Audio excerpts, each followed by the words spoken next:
Good evening. I call to order this meeting of the Washington County Board of Education. We have all members present. Our student representative is present. We do have a quorum. At this time, Vice President Stan Stauffer will lead us in the Pledge of Allegiance, followed by a moment of silence. I pledge allegiance to the flag of the United States of America and to the republic for which it stands, one nation, under God, indivisible, with liberty and justice for all.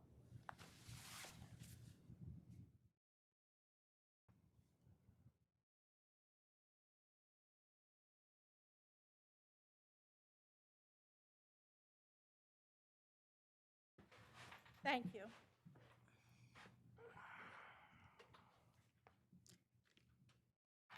This time we'll have approval of this evening's agenda.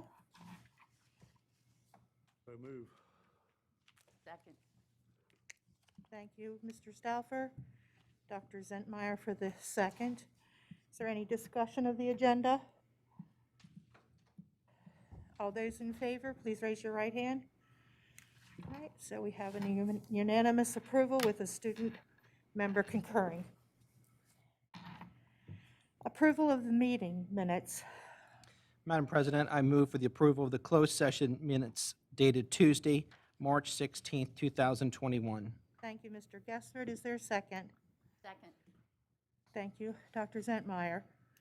Is there anyone who would like to make additions or corrections to those minutes? Then we're voting for approval of the minutes of the closed session of Tuesday, March 16th, 2021. All those in favor, please raise your right hand. Okay, we have unanimous approval. Madam President, I move for the approval of the business meeting minutes dated Tuesday, March 16th, 2021. Thank you, Mr. Gessford. Is there a second? Second. Thank you, Dr. Zentmeyer. Any additions or corrections to the business meeting minutes? Okay, we'll move to the vote. All those in favor, please raise your right hand. Okay, we have a unanimous approval with the student member concurring. Okay, we'll move on to public comment.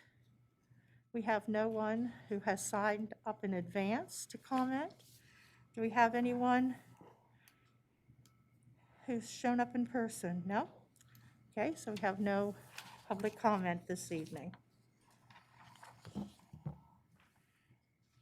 We have no old business to conduct, so we'll move to our first item under new business, the consideration of this evening's consent agenda.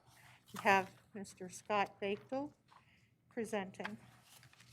Good evening, President Williams, members of the board, Dr. Michael. Tonight I have 6 items for your review. These items were reviewed by our Purchasing Review Committee and are being recommended for approval. And staff is available if you have any additional questions. Thank you, Mr. Bakewell. Is there a motion?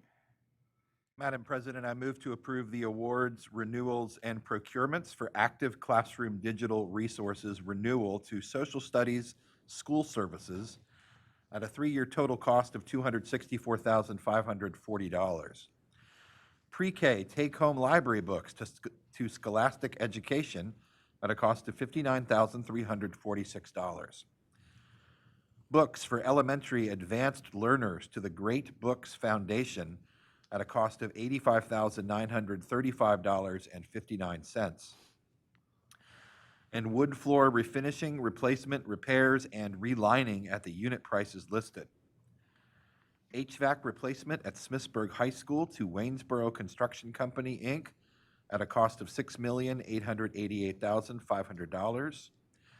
And Western Heights Middle School roof replacement to D Project, Inc. at a cost of $1,330,000. Thank you, Mr. Bickford. Is there a second? Second. Who was that, please? Mrs. Murray? Thank you, Mrs. Murray. Any discussion, any questions for Mr. Bakewell? Yes, Mr. Evans? Yeah, could you tell us about the bidding process for the wood floor refinishing replacement repairs? Yeah, so that's a Baltimore County bid. They bid that service out.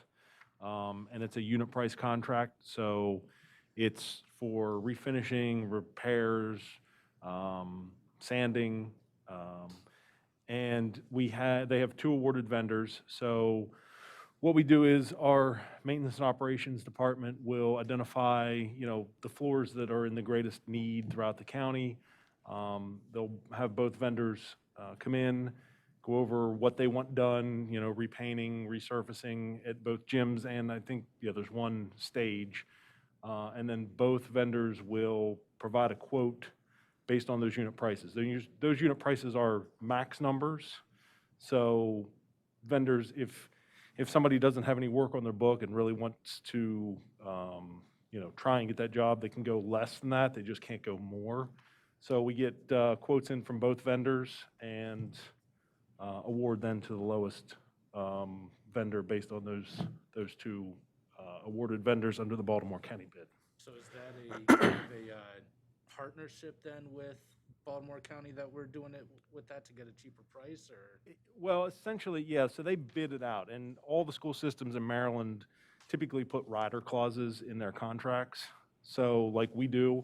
So if we have a bid for plumbing services, if another school system or Hagerstown Community College just contacted me today to use, they're interested in using our unit price plumbing bid. So it allows them to do the work, not have to go through that same bidding process that we just went through, and get that work done, in a timely manner. Thank you. So it's not really a partnership. It's just a utilization of their bid. It's a separate entities. The vendors have to agree for us to utilize that bid, but typically they will do that. Thank you, Mr. Bechtel. If you notice on there, they have different hourly rates for different types of services. So when someone comes in and looks at the job, they think I can do that for 100 hours, where the person with the higher price might be able to do it for 75 hours. I mean, this is all their thinking, not our thinking, but that's what they base their quotes on. And still makes it a competitive process, but it narrows it down to 2 bidders, qualified bidders, responsible bidders that come in and make the selections. Because a lot of times you look at 2 different unit rates and it'll be like, well, why can't you just figure out why it wouldn't be the lowest one? But they're determining how many hours. Exactly. So they might have a higher rate per hour, but if they can do it in less hours, they still might turn out to do the job cheaper than the other bidder. And we've actually had both companies do work for us over the past couple summers, smaller projects, repairs, and actually I think we came last year to the board and asked for award for some specific projects, if I remember correctly. Okay. Thank you. Any other questions? I had a question about the pre-K take-home. I know we were able to do significant books that kids would be able to take home. Is this part of that, or is it Yep. separate? Okay. Yep. For the same process. Very nice. So this just continues this effort that preschool students get to have several books Right, that they we're get to take home. maintaining our 50-book collection and trying to expand even some other book collections as we can for take-home libraries. I always see lots of Facebook posts about the time of year we give out the books of parents very appreciative that the kids get to take home books. So I like that. Thank you. Mr. Evans? Are those books part of any particular curriculum, or is it just random stuff so that the kids are reading at home with no real kind of study attached to it? I mean, a lot of the research talks about how many books a child has in their home, often how many words they've been exposed to, background knowledge. I'll just tell you a side story. I heard a story over the weekend that one of the teachers was using Easter eggs and was putting words inside the Easter eggs as the primary school. Words that students should recognize, and they would, open the egg and say the word. Many of the children didn't know what opening the egg was. So it almost a background knowledge of they're 4 or 5 years old and they've never opened an Easter egg before. I mean, some of our children are not exposed to what we think is routine in our households. We're finding that with books. There are many houses that don't have a single book. They may or may not have magazines or other types of materials. particularly for our poverty, our students of poverty. And this is just one way of getting books. We encourage the parents to read with their child. Obviously, the child probably can't read when they get these pre-K books. And they're, fairly simple, $1 books. But the parents are encouraged to read with their child, and eventually, hopefully, the child will read that. But it's to help to build a home library with these books, and we found it to be very successful. And then the last question I had for the active classroom and for the books for the elementary advanced learners, are we paying extra for the digital and hardback for the elementary learners? And for the active classroom digital resources, is that used in conjunction with the textbooks? And if so, is there going to be added cost to buy new textbooks as well with that, or? Right, to have Dr. Willow answer. This is junior grade books, which I think is what you might be referencing. One of the challenges with books anymore, it used to be everything was hard copy and they included a digital version. Now it's the reverse. You're basically buying a digital version and you're determining hard copy. If you want hard copies, they provide at least a classroom set. So I'm not specifically sure about this, Dr. Willow. So for the active classroom, this is our primary resource. In fact, if we were to go with a textbook purchase, we would be looking at an average cost of $125 a textbook, right around 1,700 students per grade level. And because this is used in grades 5 through 11, it would actually be $1 million purchase. What we like with active classroom is that it, like all of our social studies class, they update. It's an online version. Students were able to access it from home this year during the COVID pandemic, and we're continuing that. It's currently built into our essential curriculum. For the great books, they're already in our classrooms. They haven't been updated since the early 90s. This allows us to update that purchase, and for that, there was a minimal cost difference when we presented to curriculum and instruction between purchasing the actual hard book and the electronic book. And really, the reason why I asked that question is because I know that, we still need textbooks if you figure, home and hospital teaching, whatever it might be. But I get concerned, and it makes me happy to know that it's digital first, textbooks second. So we're probably just not getting as many textbooks and getting what we need for those extenuating circumstances? Yes. Okay. Any other questions? Okay, the motion on the floor is approval of the consent agenda as read by Mr. Bickford. All those in favor, please raise your right hand. All right, we have a unanimous vote of approval with the student member concurring. Thank you, Mr. Bechtel. Thank you. Our next item under consideration is with regard to the Maryland Association of Boards of Education 2021-2022 Board of Directors nominations. Colleagues, you should have received in your packet a memorandum from Martha James Hassan, who is the chair of the MABE nominating committee. Currently, I am serving a second one-year term. I am eligible to put my name forward to be considered by the nominating committee for a third one-year term.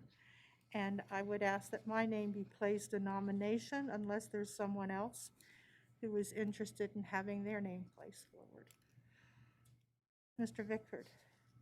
Madam President, I move that we nominate and endorse Melissa Williams as a candidate for MABE's Board of Directors. Thank you, Mr. Bickford. Thank you, Mr. Stauffer. Any questions or discussion? All those in favor? Okay, thank you. We have a unanimous vote with the student member concurring. Thank you, colleagues. Our next item under new business is a memorandum of understanding between the Board of Education of Washington County and the Washington County Teachers Association, Inc., regarding Article 20.6, Article 20.6, sick leave cash out. Mrs. Baker presenting. Good evening. Good evening, Mrs. Williams, Dr. Michael, members of the board. Tonight I ask for your approval of the Memorandum of Understanding between the Board of Education of Washington County and the Washington County Teachers Association regarding Article 20.6, sick leave cash out. Thank you, Mrs. Baker. Is there a motion? President Williams, I move to approve a memorandum of understanding between the Board of Education of Washington County and the Washington County Teachers Association, Inc. regarding Article 20.6, sick leave cash out. Second. Thank you, Mrs. Murray. Thank you, Dr. Zentmeyer. Any discussions, any question for Mrs. Baker? No? Then we'll move to the vote. The vote is for approval of the MOU between the Board of Ed and the WCTA. All those in favor? Okay, thank you. We have a unanimous vote of approval. Thank you. Thank you, Mrs. Baker. That brings us to the superintendent's update. Dr. Michael. Okay, thank you, President Williams, members of the board. A number of updates for this evening. First of all, I want to start out, I established a committee, I guess, 4 or 5 months ago at this point, our 100-day roadmap to accelerating learning, chaired by Dr. Willow and Mr. Neil Becker, the president of the Teachers Association. Very pleased with the work, a lot of dedicated volunteer hours to make that a successful venture. Had the opportunity last week to meet with Dr. Willow and Mr. Becker, and they went through a good many of their recommendations. I think we had over 200 participants, 7 subcommittees. Just a lot of thought has gone into making recommendations at this point. What we heard over and over in the report was the need to focus on quality initial instruction. One of the best ways we're going to recover from the pandemic is in the time we do have children, the remainder of this year, as we get into next year, kind of our captured audience to actually do an outstanding job with initial instruction. So a lot of our recommendations that are probably going to come forward will be driven around that. But again, I just wanted to thank these people. They volunteered their time. This was not a paid committee. They willingly gave their time. Again, thank Dr. Willow, Mr. Becker for leading the committee. As we analyze this further as a senior leadership team, curriculum team, others, we'll be sharing some of the recommendations with the board and updating you on what's happening with as a result of that 100-day roadmap to accelerating learning committee and their recommendations. I do want to acknowledge that April is National School Library Month, and we certainly thank all of our media specialists, and we have excellent libraries in Washington County. Obviously, our media specialists play a key role not only in literacy and supporting instruction of all types with research, but they're a big piece of our technology backbone. And again, I want to thank our library media staff.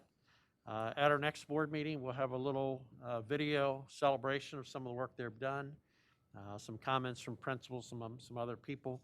So we'll be excited to share that. But this month, April, is National Library Month, School Library Month.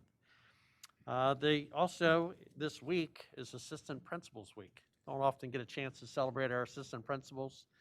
Kind of a job that goes a little bit unnoticed, but a very important job in our system. The National Association of Secondary School Principals is responsible for declaring this week as such, and I just want to thank all of our assistant principals out in our schools. A lot of unrecognized work goes into a lot of what they're doing, helping students be successful, helping them to get to school, helping them work on their attendance, helping them obviously work on some discipline issues, but as being a curriculum instructional leader as much as possible and helping our students be successful. So a big thank you to our assistant principals as well as our library media staff. Want to note some meal site changes. Now that we're back in school at every site, we have free breakfast and free lunch for everyone that attends school right now. So right now it's about 80% of our elementary students are in school, over 50% of our secondary students are in school, and you do not have to qualify for free and reduced lunch right now. Every student is eligible for a free breakfast and a free lunch from now to the end of the year, and I think actually that's going to extend somewhat into next year. Our meal sites where students that are virtual can still get a free breakfast, lunch, and supper will continue at 4 sites. They won't continue at our 22 sites for right now, but Cortland Manor, Otterbein Church, Children in Need, and Nolan Village. Those are some of our more popular sites. Those sites will continue to supply meals for students that are 18 years and under. And they will provide all 3 meals. Our summer meal site program will start back up in the summer. We'll see what's happening with summer school, and we're hoping to run that at every school. But we'll also have our traditional summer school meal sites as well, and more information will be coming out about that. We announced this more last week that Monday, June 7th, assuming we don't have any hurricanes or floods or anything that takes out power and everything that we might have the ability to make up any such day. But Monday, June 7th will be the last day for students. That's a 2.5-hour early dismissal. I know it's a Monday, but it is required to get our 180 days of school in, and it'll be here before we know it. Third marking period concluded right before spring break.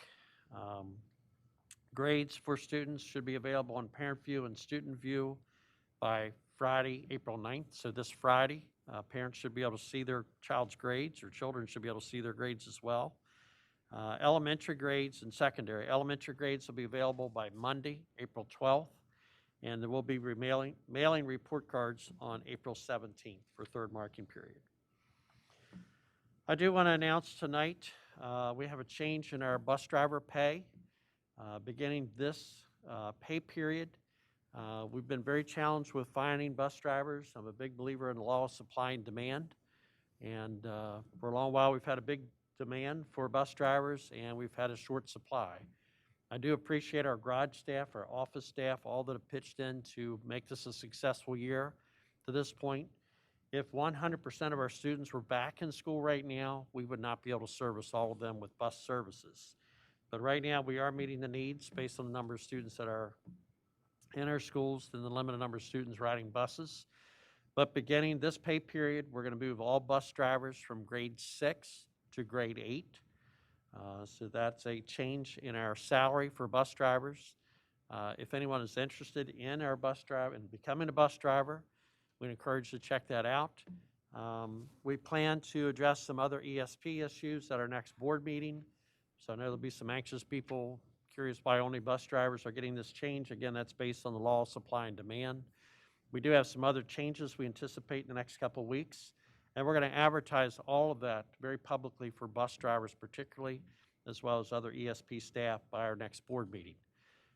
But again, we're going to change all bus driver pay from grade 6 to grade 8, beginning this pay period, and more information will come out from HR regarding that. We also anticipate that by July 1st, that all of our bus routes will be a minimum of 6 hours, which qualifies future bus drivers and current bus drivers for benefits if they choose to take benefits with Washington County Public Schools. So we're hoping those 2 changes will help significantly with our bus driver shortage. Again, this is in response to, again, that shortage and supply and demand. But there'll be some other information coming out in the next couple of weeks, some other changes for bus drivers as well as ESP. So with that, I think that's all I have for this evening. Thank you. Thank you, Dr. Michael. We'll move now to personnel action with Dr. Pugh. Good evening, President Williams, Dr. Michael, members of the board. As discussed earlier in closed session today, there are a number of staff changes before you for your consideration. At this time, I ask for your approval of personnel actions. Thank you, Dr. Pugh. Is there a motion? President Williams, I move to accept the personnel changes that were discussed earlier today. Thank you, Mrs. Murray. Is there a second? Second. Thank you, Dr. Zentmeyer. Any questions for Dr. Pugh? Okay, all those in favor of approval of the personnel actions as discussed earlier this afternoon? We have a unanimous vote of approval. Thank you, Dr. Pugh. Thank you. Under reports to the board, our first report is coming to us from the home of our legislative representative, Mrs. Ardith Cade. She's coming to us virtually. She's here. Hello, everybody. Hello. Can you hear me? We can hear you. Yes. All right. I'm reporting today virtually from my home, and I look forward to being with you all next month in May to give a final report on what's happening in the legislature. We're in the last week but there's a lot that still isn't decided. The big things really have been decided. The budget is through, and there has been plenty of money because of good management, but also because of federal funds coming in. And so that has made a happier situation than in many years when the budget is being torn apart and put back together at the last minute. It's the one bill that the legislature must pass before it can leave. The other big bill that we're concerned with that's passed is the Kerwin 2.0, the adjustments to the Kerwin bill, moving back a lot of the dates, moving them a year out, clarifying certain things, adding in a little more about virtual education and so forth. So those big bills have passed. And I might say one of the things that was noted has that Washington County has taken leadership in is in the work on the MOE, assuring that the low effort counties were not being given a passover for the step up that they would be making during last year. It's clearly your staff that have made that mistake in the legislation really apparent to the legislature, and that they have made that correction, and it is a matter of several $1 million in the MOE. So that's important. It's interesting how most of the bills have passed the House, but not the Senate yet. So when you'll keep hearing me say that the Senate hasn't voted, I was looking at a voting session just as we were coming on, and they still haven't voted on, for instance, our emergent employees bill. It's on the voting list in the Senate committee. So I think it's going to go through, and that's a bill that we've been working on for 3 years. So that will help your personnel office a great deal. The healthy working families, the substitute teachers, having sick leave, we made no progress this year. This again, I think is the 3rd year we've tried on that bill, and I guess it's going to stay just like it is. In school resource officers, there were a bunch of bills put in, and they kind of got all pulled together. And there's a bill that it looks like is passing. It's through both houses, I believe, and was been heard by the Senate, but not acted yet. But it really is a very practical bill about SROs and mental health. And it talks about the school system and the law enforcement agency determining who should be an SRO. And each school must have a behavioral health and safety action plan. It again says that the SRO can't be responsible for what is school discipline and can only intervene if there's serious bodily harm, injury, or to prevent such a threat. There's a lot more training for everybody so that there will be understanding of what everybody's role is, the principal, the vice principal, the counselors, the psychologists, the SROs, and so forth, so that they will all hopefully be working as a team. I think you've had a pretty successful work with SROs, but some of your other systems have had a much bumpier time. And also the money that comes through the school safety can be used in a combination for SROs and any kind of mental health or counselors. So that bill is a good bill. It's clarifying, it's positive. It took a lot of people working to make it happen. The study that was proposed to look at the data on your expecting and parenting students, that bill never got anywhere. And we didn't think it would, but fortunately it didn't. In special education, the bill that would have allowed additional fees to be paid by the school system did not move. So that it's likely dead. There's still there's most of a week left, so things can happen. Excuse me, I'm going to throw that thing, my phone away. The bill on the drinking water outlets is, there are two different versions. We don't quite know how that one's going to end up, but it's looking like either now or in the next few years, you're really going to have to lower your quality from 20 parts per billion to 5 parts per billion in the drinking water. And I don't know where you are in having accomplished any of that already. Some of the school systems have done that already, but I think the federal standards are going to go down probably to 10, but your kids will be drinking really pure water. And there is expense, of course, related to that. My report is not in order of kinds of subjects, but instead, those were the bills I felt you were most concerned about. Then other bills that have a lot of impact can have a lot of impact on you. There's a bill that is appearing to go through that will allow excused absences for mental health needs, and students will not be required to have have a doctor's note. It looks a little broad to me. It appears it's passing, and I think it's one that you want to take a look at. That's House Bill 461, and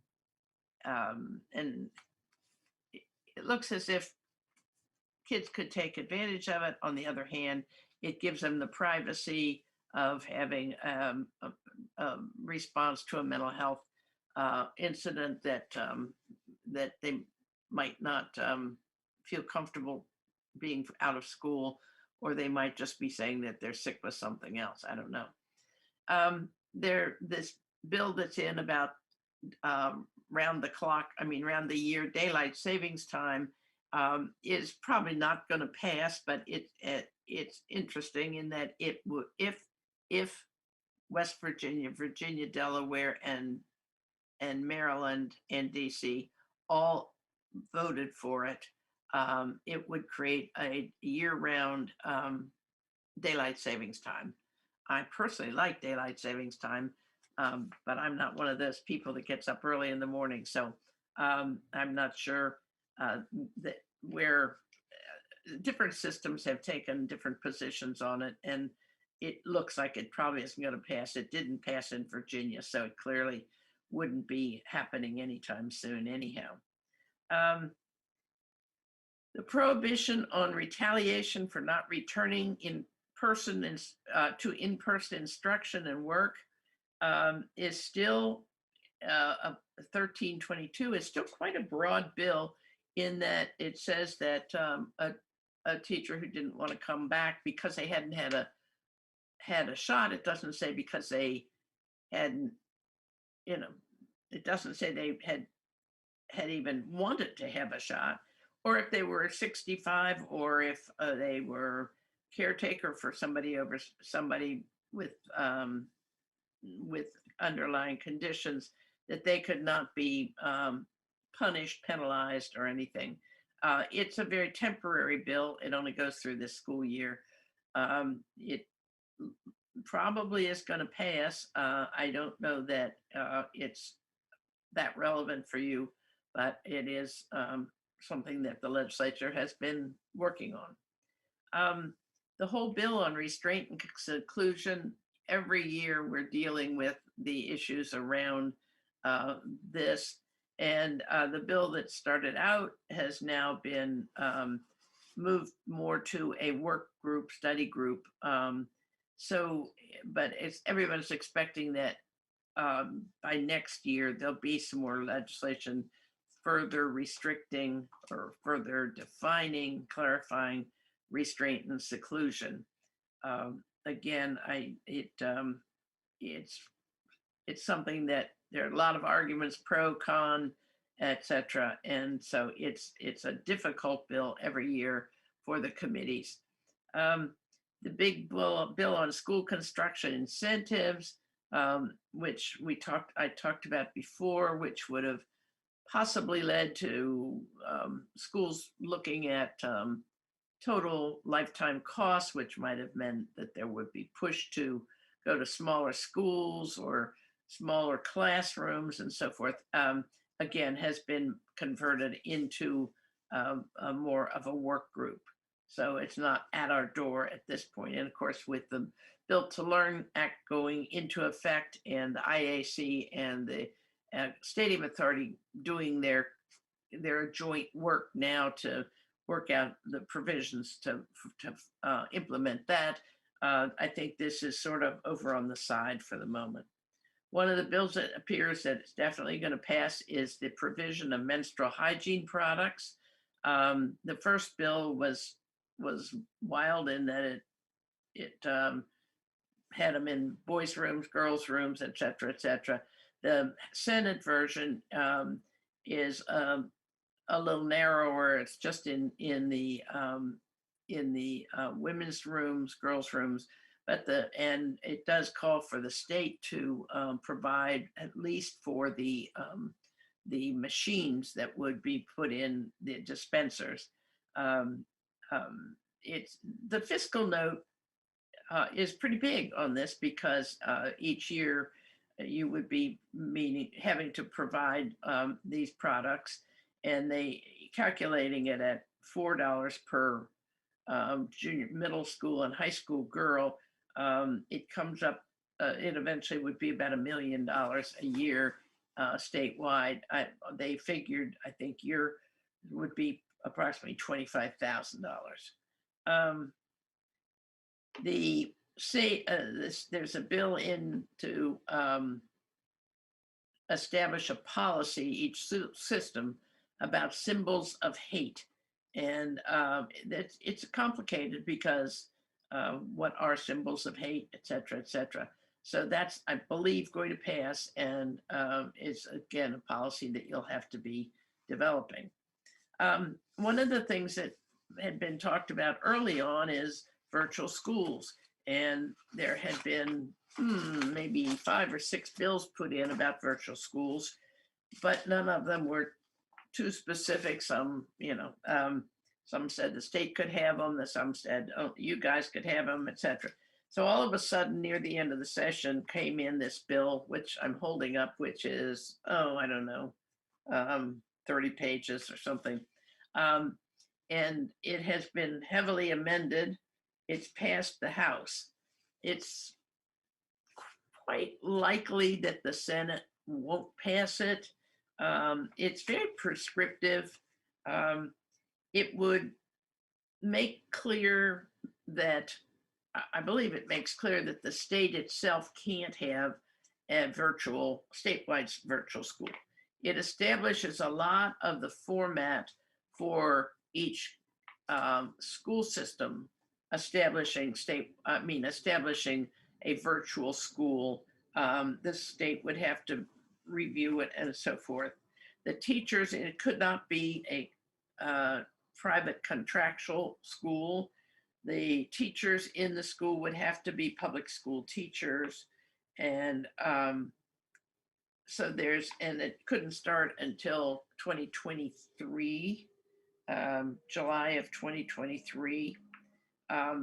Meanwhile, the state board has to do a lot of work.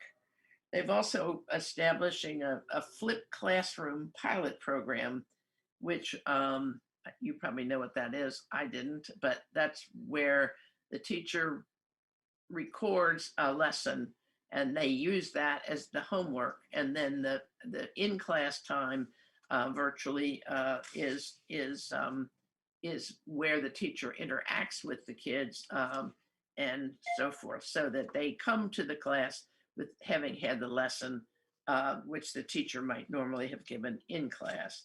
There are a lot of other provisions in it. There's some establishment of, you're going to have to do reports almost immediately on your temporary virtual schools and a lot of things about those. So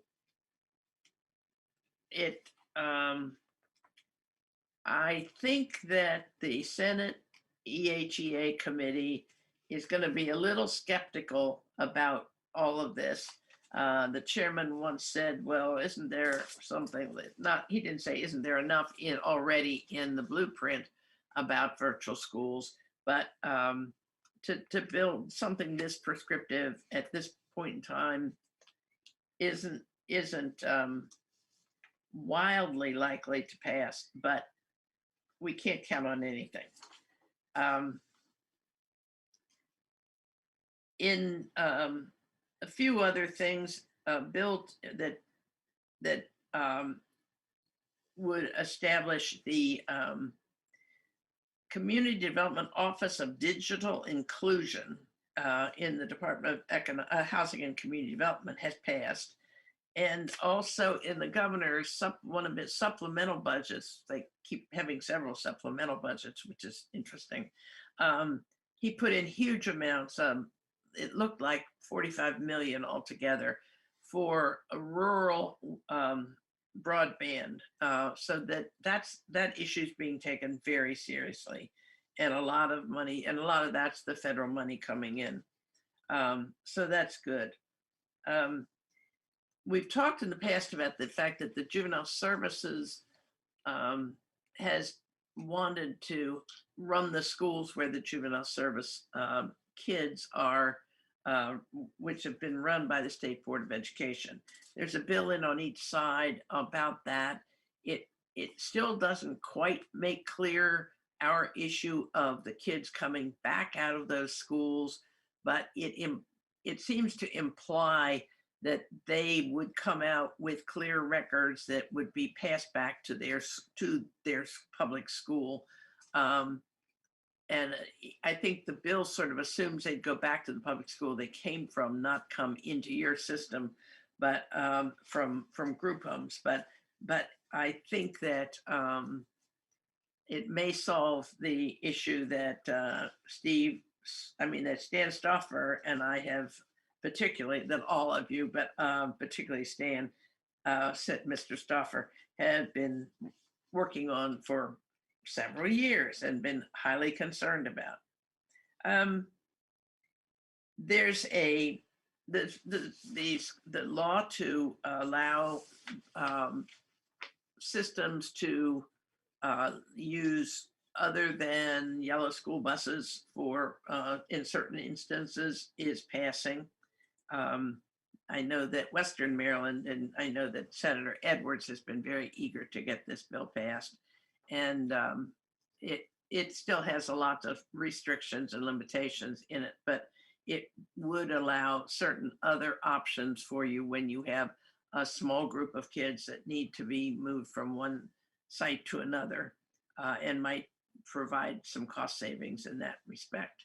A couple that I didn't have on the list that I'll mention, the FAFSA requirement to be a graduation requirement is gone, but there is still a bill that does talk about having a commission that reports about FAFSA, and you're each having to have a plan, which you clearly already have. When you went through last session, last meeting, how much you're already doing to make sure everybody knows about the FAFSA, and to help them make application. It really, I don't know that this is going to be a lot more work for you. But fortunately, they did take out the requirement that it be a graduation requirement, which really didn't make a lot of sense. One bill that has gotten to the governor is that the IEP, when the IEPs, when someone applies to the school for is dissatisfied with their independent educational evaluation, they can apply to, under certain conditions, to have the school system pay for an independent evaluation. And I don't know that the fiscal note is really clear on how much that could be. But I know it's the kind of thing that could be quite costly to you. And that's one of the few bills that has actually gotten all the way through House and Senate and concurrences back and forth and is on the governor's desk. And that's virtually the only bill that I've talked about that is actually through the whole process. Many of them have been passed on both sides. There may have a few little amendments to on one side or the other, and so they're not quite there yet. But they have plenty of time. There's having 5 more days. It's like an open game right now. The bill on early literacy and dyslexia practices. The state would have to develop a guidance and assistance. That seems to be moving forward. Let's say it moved forward fast in the House, but it's been sitting in the Senate since it was passed by the House, I believe, back in February. So maybe the Senate maybe have done what we call putting that in the drawer, and it may not ever come out. We talked about the fact that there were bills in about saving food residuals and having to weigh them and recycle them and so forth. And it appears that it only applies to individual schools and with over a certain weight of waste. And they think that only the biggest schools in the biggest systems could possibly be affected by this now. So that one hopefully is off the table for you. Early on, the approval for telehealth under certain conditions for the school health department, the school health center, to use telehealth has been approved and appears like it will pass. There is an electric bus pilot program, and it has money that goes with it. Apparently, it's complicated, and you have to have it starts in 2023, and you have to have at least 25 or more vehicles involved in it. So it's a pretty big deal. But excuse me, my cat is walking across the screen.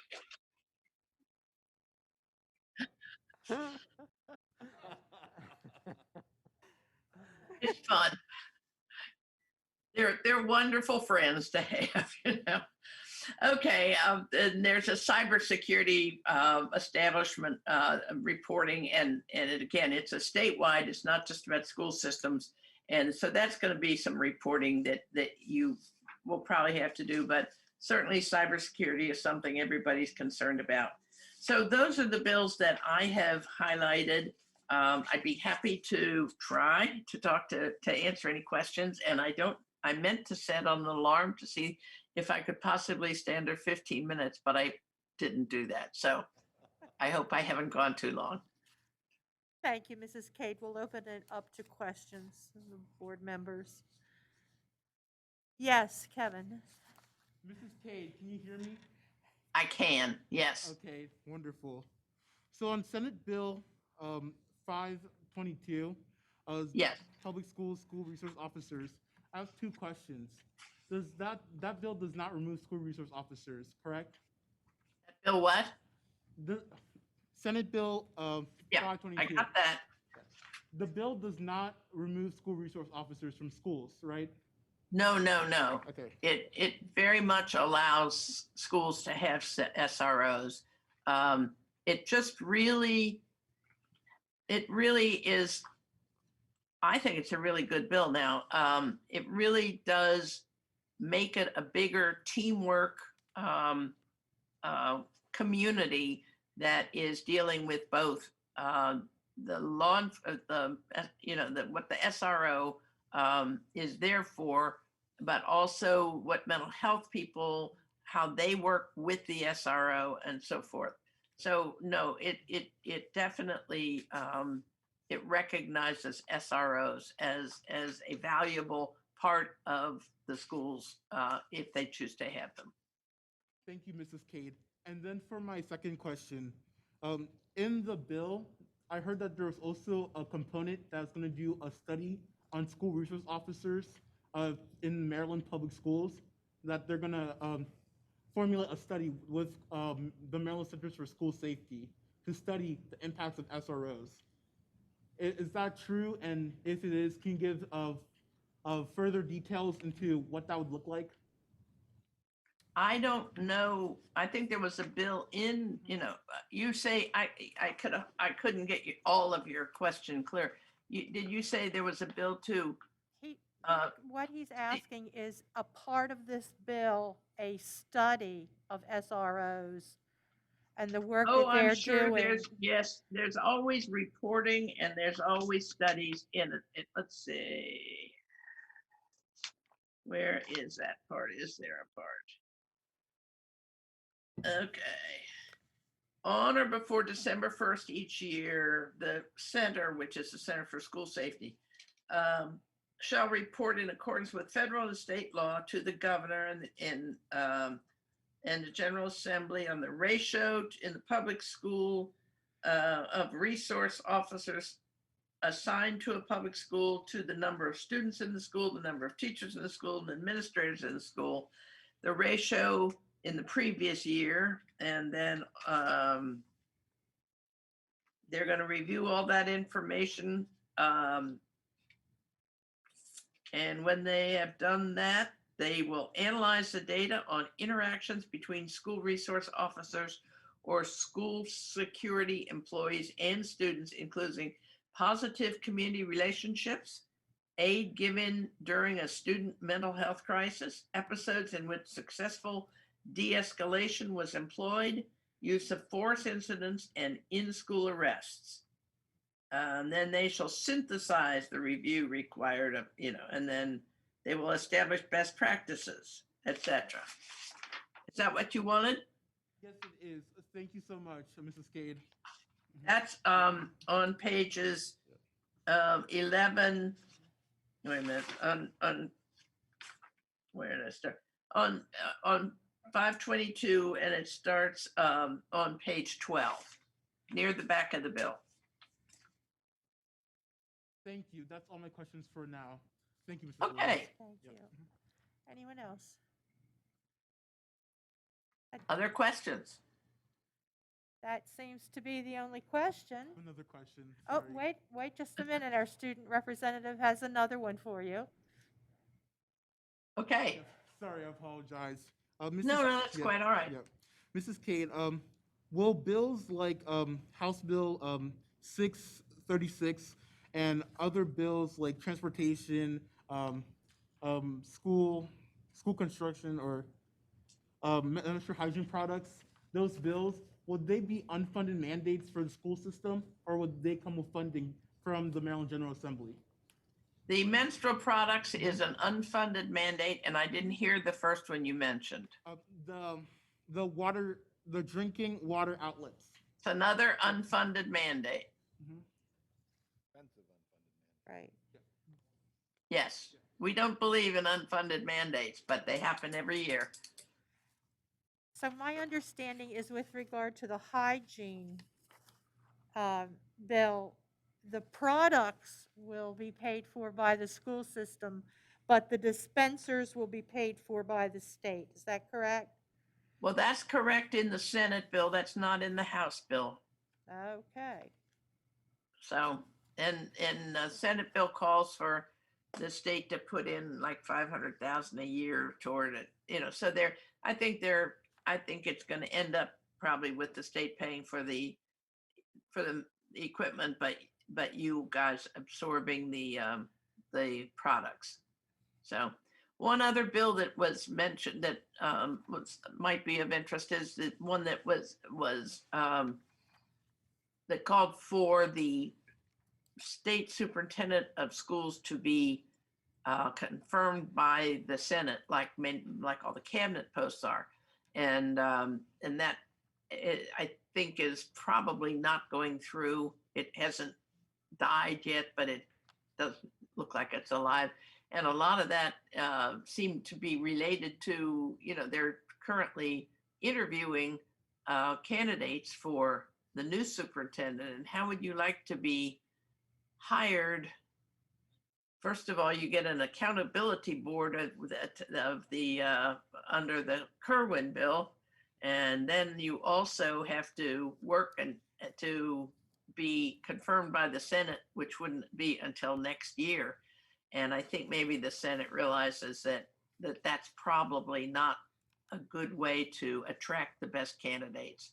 So that bill hasn't gone through yet. It's not dead, but it hasn't gone through. Thank you. Well, Mrs. So Cade, it's going to be a very interesting week. It's still a very strange time, it's just so hollow to not be seeing people and interacting. But somehow, it's nice to be able to watch all the hearings online, sitting right here at my desk, and they have been calling on, particularly on John Willems and on Mary Pat Fannin, to represent the school boards and the superintendents on many of these bills. So it hasn't been that we aren't there. It's just that physically we aren't there, and it's not nearly as much fun as when we are. so the wheels continue to turn, just in a very different way. Yes, it's So- been amazing. We've all learned a lot. Well, I think there are no more questions here from our board members. So Mrs. Cade, thank you so much for coming. We look forward to you coming in May with, look forward with to your it. Thank you. your final reports. Yes, Thank you. thank you.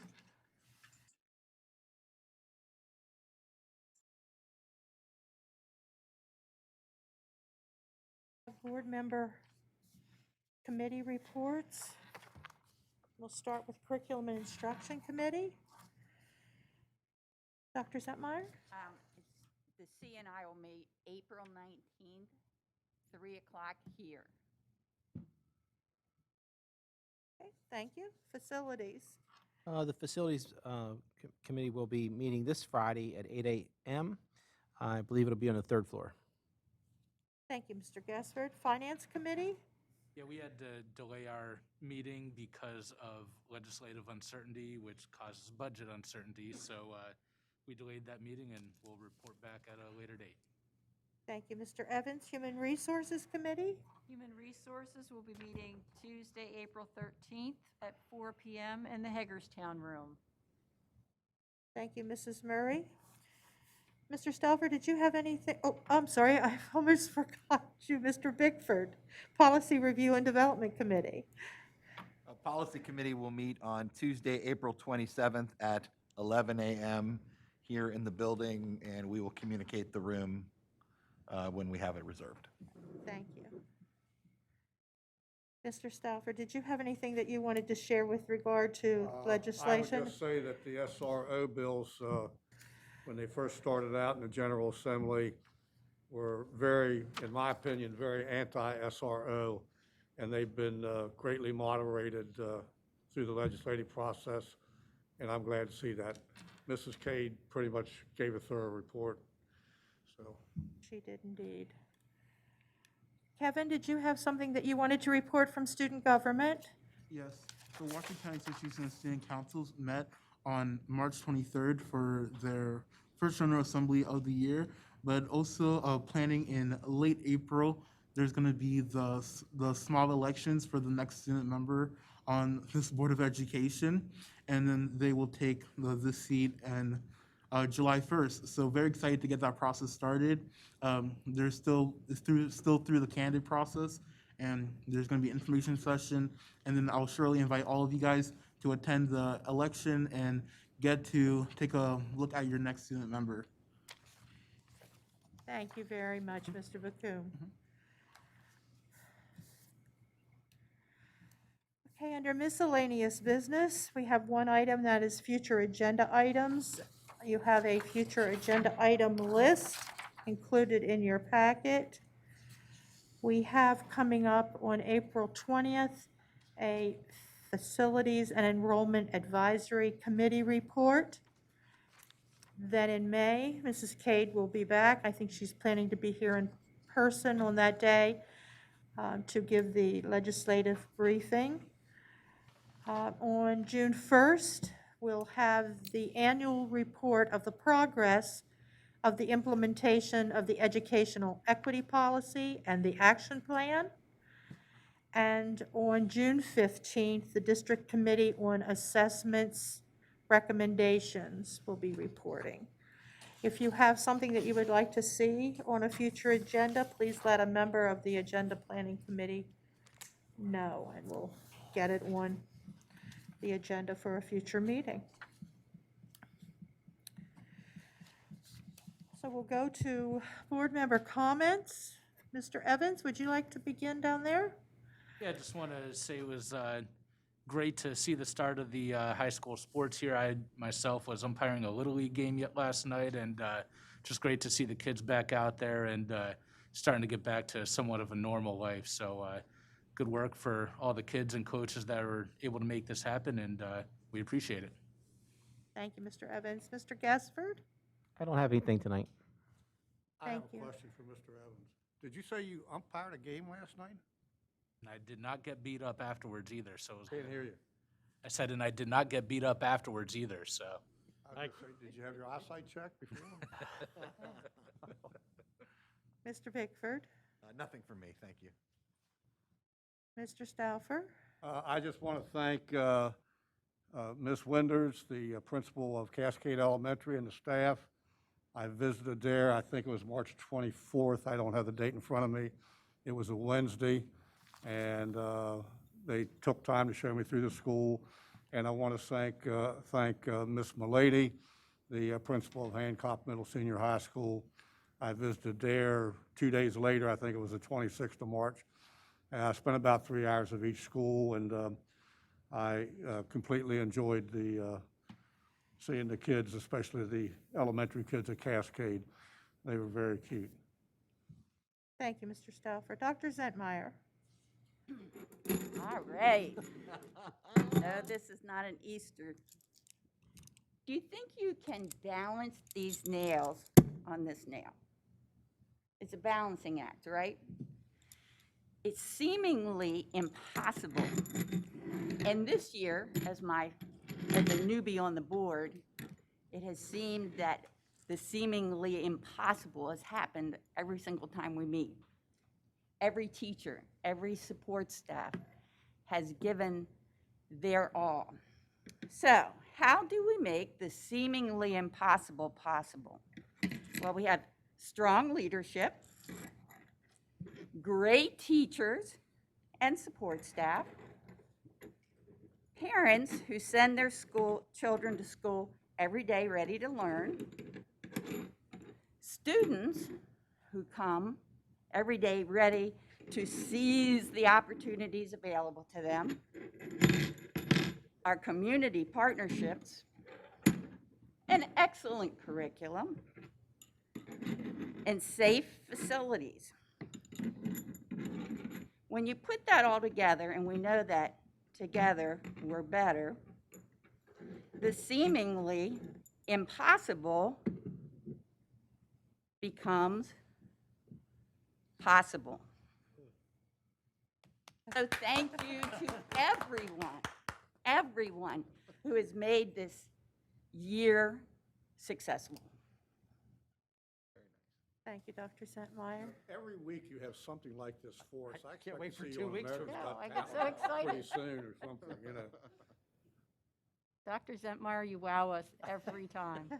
Mrs. Murray? Yes. For several weeks during the Board of County Commissioners meetings, I have heard 4 county commissioners asking for the Board of Education to tell everyone right now that no school closings will take place. These comments are in complete disregard of the work that the Facilities Enrollment Advisory Commission has done. In fact, the Board of Education hasn't even had a chance to read the report. The commissioners have attended rallies and some plan to take bus rides to show their support. But at the end of the day, they still refuse to provide adequate funding for education. The sole responsibility for the Board of Education's need to make severe budget cuts rests solely on the Board of County Commissioners, who have been designated a low-effort funding county by the state for several years because of their lackluster funding of education. Even after 3 out of 5 commissioners voted to raise our taxes to the maximum amount possible by law, they still refuse to give more to education. I believe the people of Hancock, Cascade, and all other school communities deserve better. It is time for the county commissioners to step up and fully fund our schools. Thank you. Thank you, Mrs. Murray. Mr. Bocoum? Thank you for this opportunity. I just couldn't agree more with what Mrs. Murray said. Really funding our budget, ensuring that we fund our students' future, putting that investment in education is very essential. And I just want to give a few comments on vaccinations. Recently, the state opened up vaccination to anyone 16 plus for mass vaccination sites, and then next week it will be open to all providers 16 plus. So I'm really glad this happened, and I know many of my friends who actually scheduled appointments in advance and got to get their first vaccination shot today, actually, at one of the many vaccination centers around Maryland. Some went to Hagerstown, some chose to go to Frederick. But really if you have the chance to get vaccinated, you should go get vaccinated. There's very little excuse to get vaccinated unless you're suffering from other symptoms or you have a really weak immune system. But if you can get vaccinated, get vaccinated. It helps the community, helps your families, helps your schools.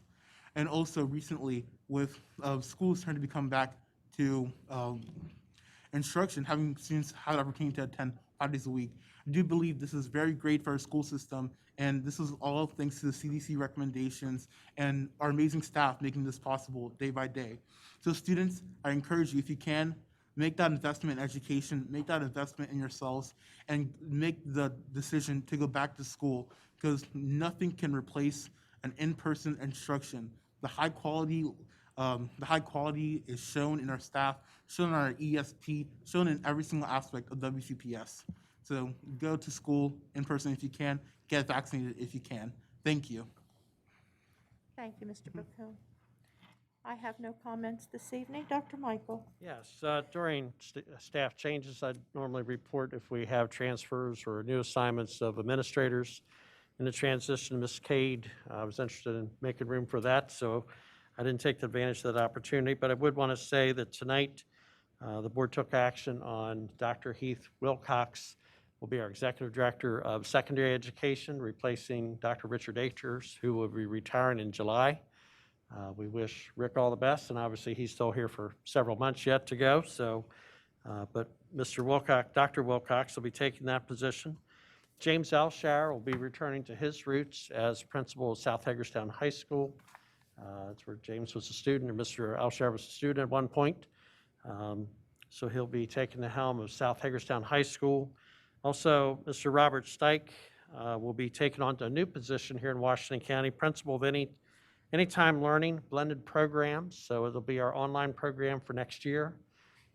Just wanted to make note of those three. And also a retirement, Ms. Karen Brown, who I've worked with in a number of capacities. She's the administrator here with us and supports a number of the senior staff members. I just want to note her contributions over the many years. Again, won't be retiring until July, but 4 significant positions there this evening. Just want to bring attention to that. Thank you. Thank you.